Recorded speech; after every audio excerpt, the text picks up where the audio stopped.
Halo cuy, kembali lagi di Monster ID. Hari ini kita akan recap film Tiongkok yang berjudul The Legend of Envelope Demon, menceritakan tentang 3 orang saudara pemburu iblis, di mana cita-cita mereka untuk menghancurkan iblis berhasil dilakukan. Namun 7 tahun kemudian, mereka dipaksa kembali beraksi setelah manusia secara misterius mulai berubah kembali menjadi iblis. So kalau gitu nggak usah lama-lama, duduk yang manis dan selamat menonton. The world needs him.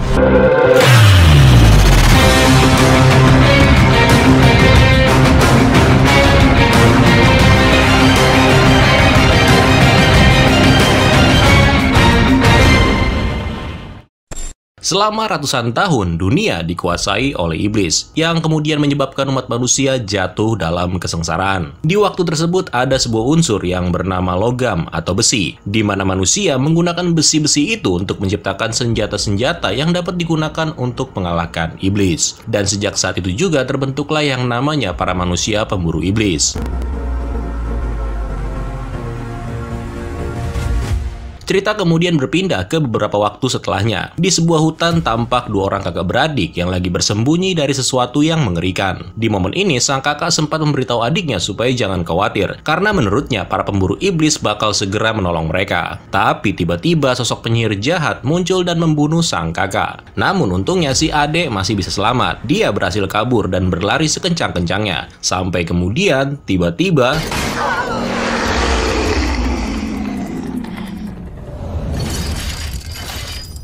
dia bernama Tangxi, dibantu oleh kedua orang saudaranya, seorang ahli pedang yang bernama Juan, dan juga Qiu Feng, yang ahli dalam hal memanah. Mereka bertiga ini merupakan pemburu iblis. Nah, ketika melihat para pemburu datang, si penyihir memilih untuk melarikan diri. Kejar-kejaran pun terjadi. Meskipun si penyihir berusaha menghindar, namun pada akhirnya dia nggak bisa kemana-mana. Ketika para pemburu berhasil memenggal kepalanya. Nah, di saat yang bersamaan nih, si cewek yang tadi kini lagi mencoba keluar dari daerah tersebut. Namun tiba-tiba sebuah ledakan besar membuatnya terhenti. Ternyata ada pertempuran lain lagi nih, antara Raja Iblis melawan kelompok pemburu iblis. Raja Iblis benar-benar membuat para pemburu kewalahan karena saking kuatnya. Tapi nggak lama setelah itu, 3 pemburu bersaudara juga ikutan datang sambil melemparkan kepala si penyihir jahat. Jadi mereka semua ini satu kelompok cuy. Dan kebetulan juga ketua sekaligus guru dari kelompok ini juga ada bersama dengan mereka. Sang guru lalu memerintahkan murid-muridnya untuk melakukan serangan secara bersama-sama. Namun si iblis masih terlalu kuat bagi mereka. Iblis itu juga kemudian mulai mengumpulkan bola api di mulutnya. Untungnya Tangxi dengan cepat melakukan serangan ke arah kepala si iblis. Tapi sial, bola api yang ada di mulutnya tetap terlempar dan menuju ke arah si wanita yang dari tadi ngumpet di alang-alang.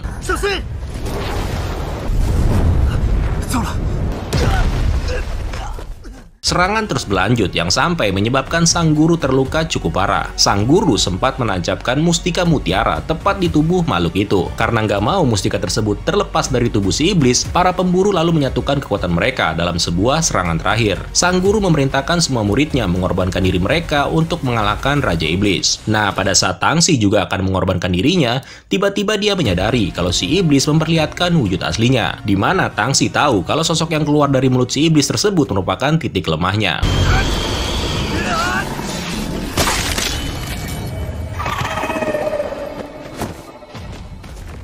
Ketika Raja Iblis musnah, suasana pun menjadi sunyi. Rupanya, itu adalah iblis terakhir yang tersisa. Dan itu berarti era para pemburu iblis kini sudah selesai, alias pensiun dari dunia persilatan. Seiring dengan berjalannya waktu, para pemburu kini perlahan-lahan dilupakan. Dan gak ada lagi yang menganggap mereka sebagai pahlawan. Selama bertahun-tahun, mereka bersembunyi dari dunia luar. Termasuk juga 3 bersaudara ini, yang sekarang mereka benar-benar susah. Sampai-sampai mereka harus bertahan hidup dengan cara menangkap ikan di sungai. Gak jauh dari tempat mereka, ada 2 orang pemuda yang juga lagi mancing ikan. Tapi nasib mereka lebih sial, karena udah berjam-jam di sini mereka baru dapat sedikit ikan. Setelah itu muncul satu teman mereka lagi yang datang sambil menawarkan arak. Orang ini mengaku kalau dirinya dikasih arak gratis sama seorang tabib wanita di tengah jalan. Tapi karena warna itu arak terlihat aneh, satu orang dari mereka menolak untuk meminumnya.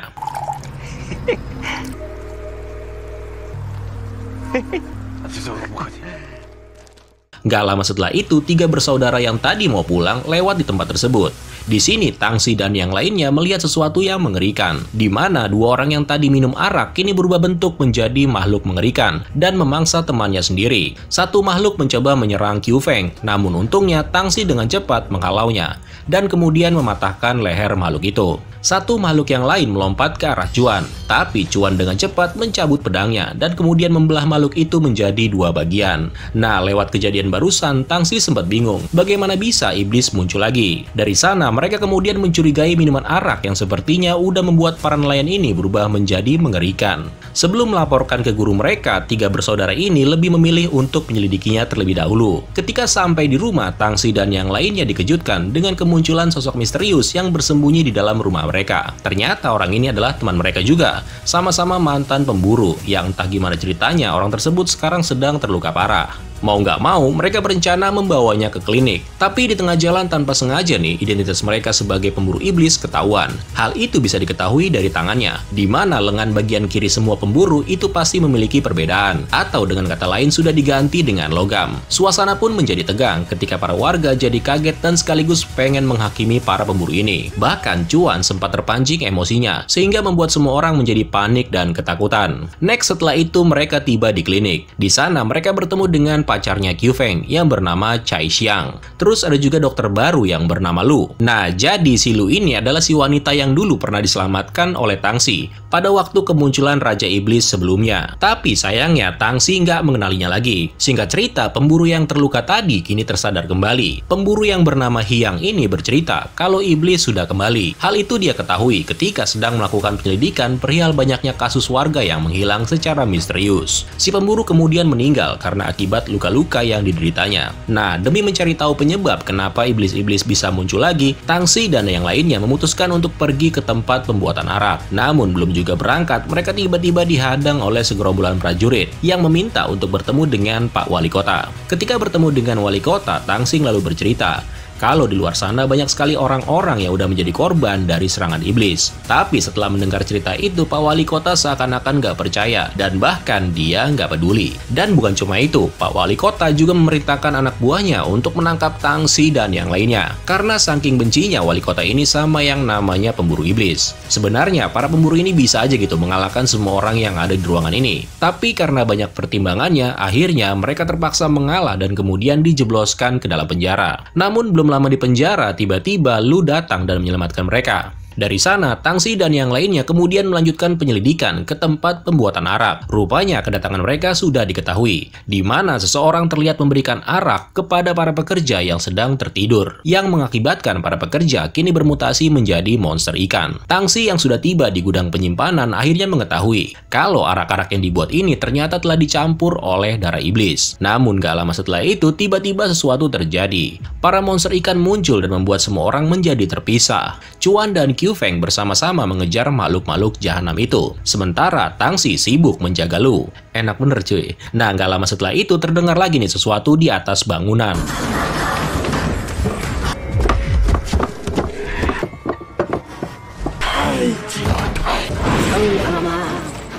Ya, ini adalah penyihir yang sama yang dulu pernah dikalahkan oleh para pemburu. Di sini Tangsi sempat terdesak dan sedikit lagi akan dimangsa oleh si penyihir. Namun di luar dugaan, Lu menyelamatkannya. Lu berubah menjadi siluman rubah dan dengan cepat menyerang si penyihir, yang kemudian membuat penyihir itu terpental sampai keluar. Sadar kalau dirinya udah kalah, si penyihir mencoba untuk melarikan diri. Tapi sial, kedua saudara yang juga udah berada di luar langsung menangkap si penyihir dan kemudian menjatuhkannya. Setelah itu Tangsi yang terkejut kemudian bertanya kepada Lu, bagaimana bisa dia menjadi siluman. Namun di sini wanita itu belum mau menceritakannya. Karena itu Tangsi lalu memutuskan untuk merahasiakan hal ini kepada kedua adiknya. Karena kalau ketahuan bakal ribet cuy. Apalagi si Cuan ini kalau ketemu iblis. Beuh.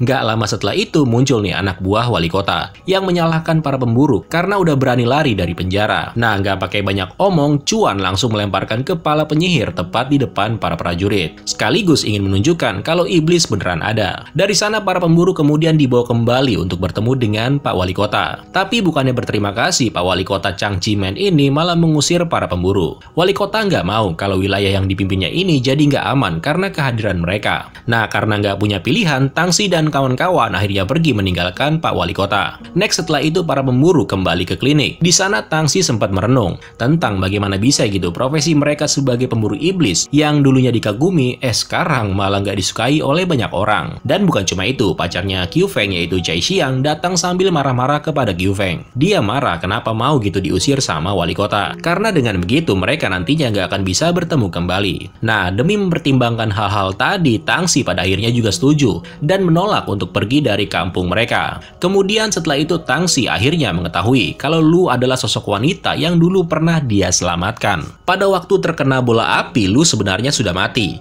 Tapi mendadak dia hidup kembali, yang secara nggak sengaja tubuhnya terkena darah iblis yang mengalir di sekitar area pertempuran. Sementara itu di tempatnya, wali kota sedang bertemu dengan sosok misterius yang menjadi otak sebenarnya dalam setiap kemunculan iblis belakangan ini. Nah, ternyata sosok tersebut adalah gurunya si Tangsi. Beliau udah meracuni tubuh Pak Wali Kota, sehingga mau nggak mau Pak Wali Kota menuruti permintaannya demi obat penawar racun sementara. Tapi terungkap juga nih kalau Wali Kota dan Pak Guru mempunyai sebuah rahasia besar, di mana selama ini mereka menyembunyikan tubuh Raja Iblis di ruangan rahasia. Hal itu diperlihatkan ketika wali kota seringkali mengorbankan pelayannya sendiri sebagai tumbal.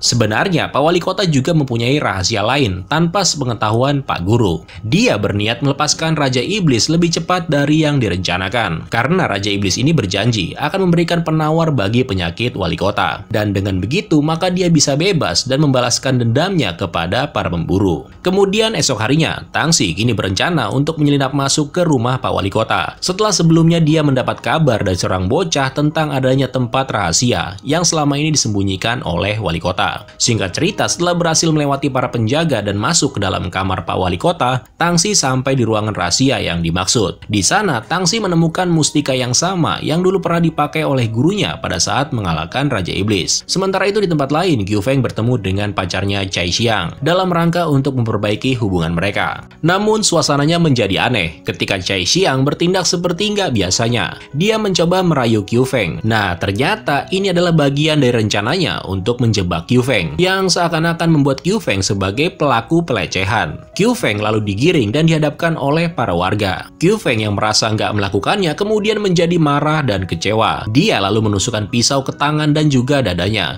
untuk membuktikan kepada semua orang kalau dia beneran nggak bersalah. Chai Xiang selama ini udah bersekongkol dengan wali kota dan juga anak buahnya untuk menyingkirkan para pemburu. Next, setelah itu Chuan yang mendengar saudaranya dalam bahaya kemudian tiba dan menemukan kalau dirinya udah terlambat untuk menyelamatkan sang adik. Tapi nih, pas lagi menurunkan tubuh Qiu Feng yang tergantung, segerombolan prajurit udah bersiap untuk melakukan serangan.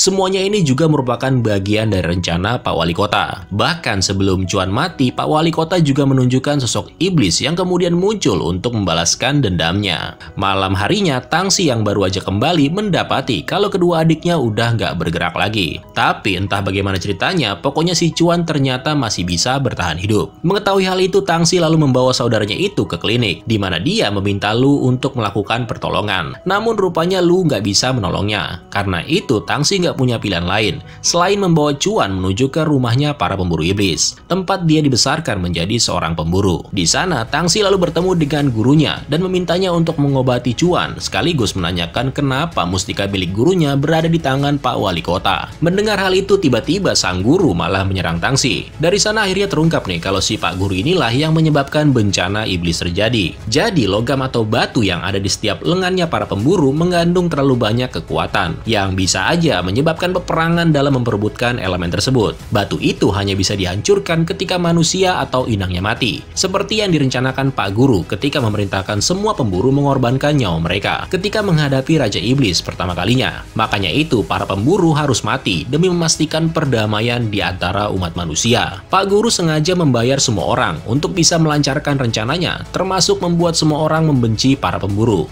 Tangsi yang mendengarnya menjadi marah. Dia lalu menyerang gurunya, di mana ternyata serangan tersebut dibiarkan begitu aja.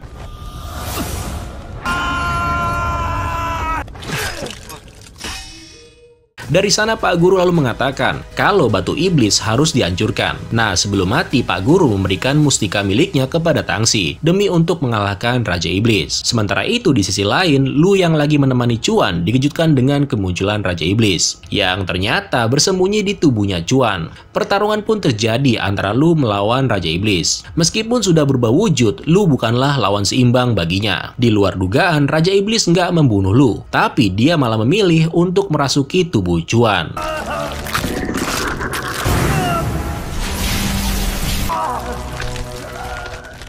Tangsi yang melihat saudaranya langsung bergegas mendekatinya. Namun hal itu malah membuatnya terluka akibat serangan yang nggak bisa dikendalikan oleh Chuan. Chuan dengan sedih langsung berlari keluar, di mana kemudian dia berubah menjadi sosok raksasa yang mengerikan. Dari sana, kemudian Raja Iblis dengan cepat pergi menuju kota. Para penjaga yang lagi pada begadang ini nggak tahu kalau ada sosok raksasa tepat di depan mereka.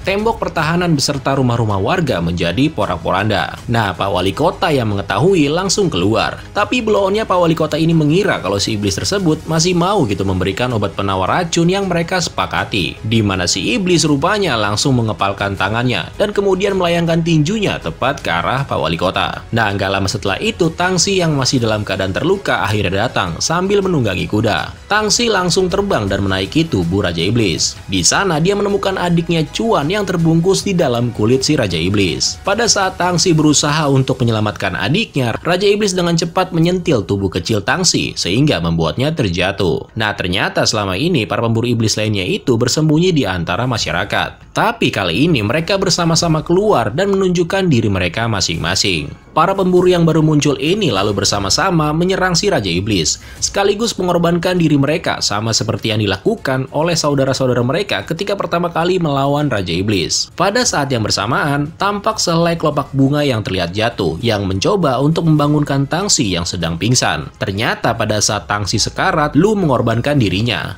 Lu mengambil pecahan batu sakti dan kemudian diletakkan di tubuh Tangsi. Dan dari sana, Lu memberikan ciuman terakhir sekaligus mentransfer semua energinya kepada Tangsi. Singkat cerita, Tangsi tersadar kembali dan dengan cepat menyerang Raja Iblis sekali lagi.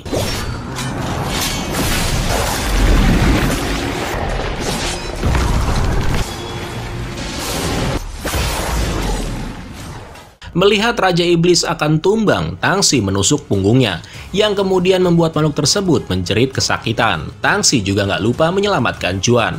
Tapi sialnya Tangsi mengetahui kalau tubuh Chuan sudah hampir sepenuhnya menyatu dengan Raja Iblis. Karena emang udah nggak bisa lagi ditolong nih, Chuan lalu minta Tangsi untuk membunuhnya demi mengakhiri penderitaannya. Nah, karena nggak ada pilihan lain, Tangsi pun dengan terpaksa melakukannya.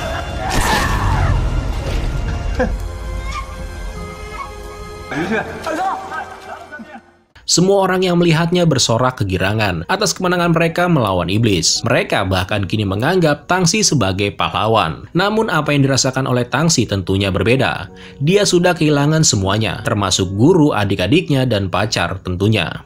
Ngenes anjir. Next, setelah itu Tangsi kembali ke markas para pemburu, di mana di sana dia memakamkan saudara beserta gurunya, termasuk Tangsi yang juga akan mengakhiri dirinya sendiri, demi memastikan kalau batu sakti nggak akan menyebabkan malapetaka lagi. Tapi tiba-tiba